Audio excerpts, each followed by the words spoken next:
welcome back to the channel, guys. I hope you guys are good. Hope you guys have had a good season. I think it's been a long season, but today we're gonna just be reacting to a couple of football videos that is circulating around the football industry. As you know already, like, subscribe, share the thing, and let's not waste any more time. First things first, if you guys know me, I don't like John Obi Mikel because this guy talks a whole bunch of doo-doo.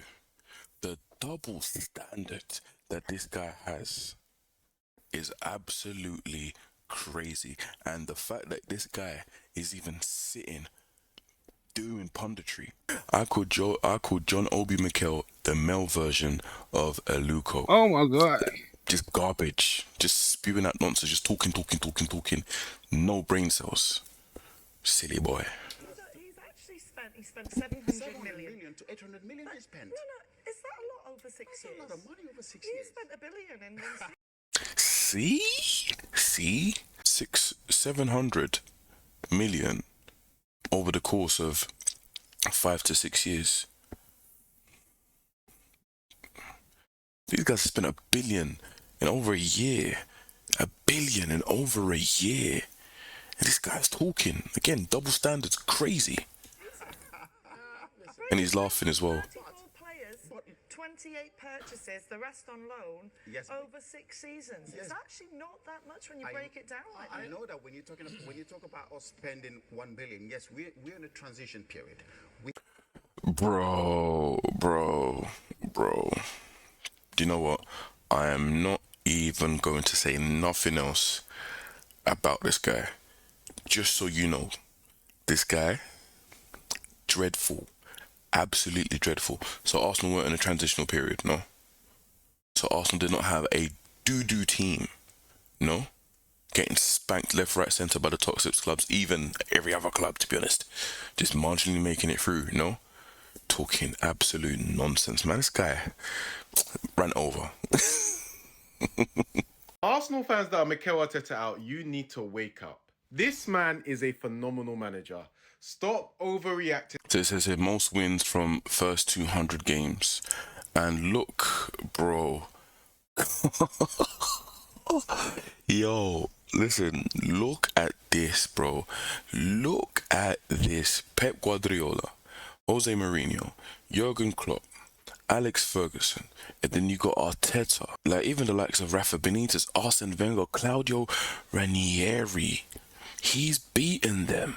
I've seen online today so many Arsenal fans saying, because the Premier League title is pretty much done. I was doing the victory laps today on Mikel Arteta's head, to be fair. But you guys need to look past things like that and realize who you have at the helm. I've been seeing this stat doing the rounds today, and we really need to deep it. Most wins from first 200 games. Look at the company he's keeping. Only Pep, Jose, Jurgen, and Sir Alex Ferguson ahead of him. That is crazy, guys. Like, what are you guys doing, man? This is the same thing that we did to Arsene Wenger, right? We drove our best manager out of the club to the point he said, you know what, I'm gonna resign because how toxic it got. And these same freaking fans are trying to drive out an exceptional manager. Does he have to deliver? Yes, he does. But has he delivered so far? Like, you know, to a certain extent, yes, he has. Does he need to do better? Of course he does. Is it perfect? Of course not. But stop driving out managers, because we drove out Arsene Wenger, we got Unai Emery, and then what were the talks? The talks, oh, I wish, you know, we should have stuck with Arsene, yeah, regretting things. And this is the same thing that could potentially happen. Potentially, I'm not going to say it is.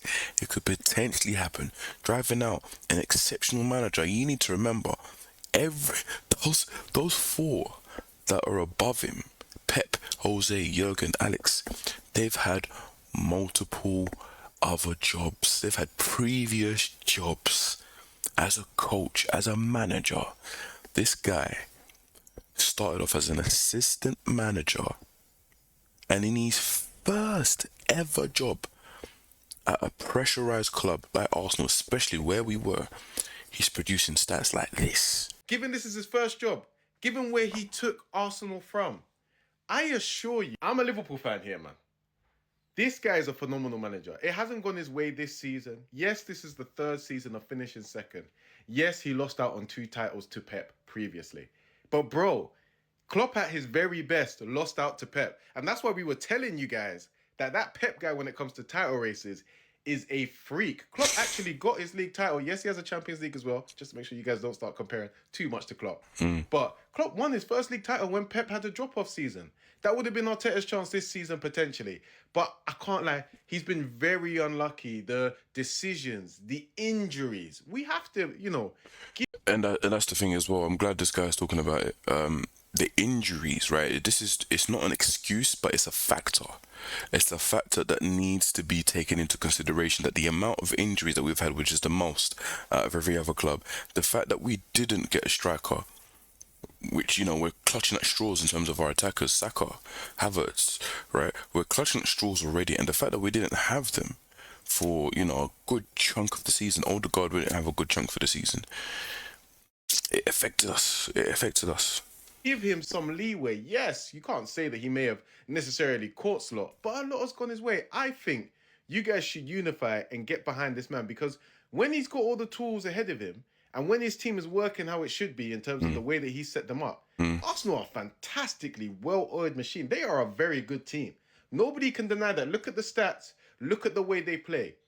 You get behind them and you actually unify behind them and you stop the divisiveness of AFTV and all the other sorts and all the extremists that you've got in your fan base, and actually get behind this man. You will win silverware. And I'm well done to this guy. Well done to this guy, because even though he's a Liverpool fan, you can see it. All I'm trying to say is that once you take your emotions out, and the guys or the people that study football, that look at football away from emotion, there's always going to be an emotional side to it. But when you look away from emotion, you're able to see that this guy's doing a good job. We're just a couple of steps away from becoming a great team that's actually able to do so well. The fact that we're just finishing second consistently, whilst other teams are kind of moving up, apart from Man City. Even Man City, they've went up, went down. Liverpool obviously won the league, but for the last 4 seasons, they've been, up and down, up and down. We've been steadily there, man. We've been steadily there. So we're almost there, guys. We're almost there. Almost there.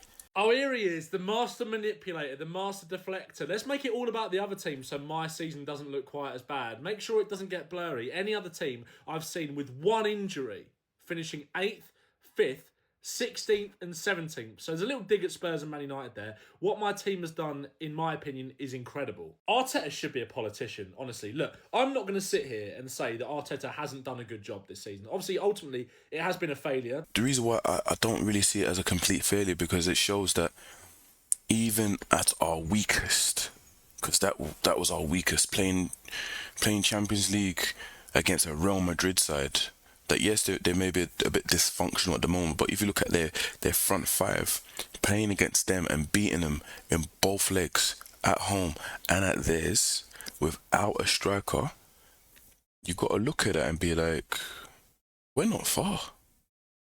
We're not far. Trophy again, they finished second again. But what he has done to maintain the level and finish second with the injuries that Arsenal have had is a good achievement. It 100% is. I'm not taking anything away from It's that. a great achievement. But Scotty knows how to make it look even better, doesn't he? Started taking jibes at Spurs and Man United, saying apparently we've only had one injury. Yeah? Let's not forget, there was a period of time, right, this season, and I've got it written down, so I want to refer to it. Spurs, right, at the same time had Romero, Udogie, Van de Ven, Bentancur, Vicario. Yeah, that is true. I remember Spurs having a lot of people out, and that's when their form started to just dip. Honestly, that is true. If we're going to be honest here, Spurs did have a lot of injuries, and again, look what happened to them. Right, look what happened to them. I know people are going to say, but they still won a trophy. But, bro, Man United were dreadful. And if you look at their running, the running was pretty easy compared to the teams that they're playing in the Premier League. But, nevertheless, they done what they had to do. Well done, Tottenham. Turner, Alderweireld, Davis, Johnson, Forster, Basuma and Solanke all out injured at the same time. One injury. It is clever from Arteta because he knows exactly what he is doing. He's putting those little digs in there to whip up more support from the Arsenal fans. They're going to lap that up. Little dig at Spurs, little dig at Man United.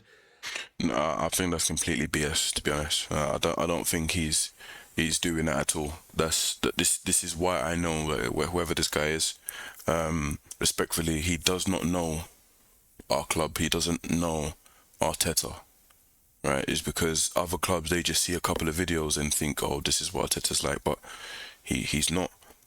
Right, he's not always taking the blame. Sometimes he's done some stupid excuses, but he's always saying, when he holds his hands up, it's like, do you know what? Yep, it's my fault.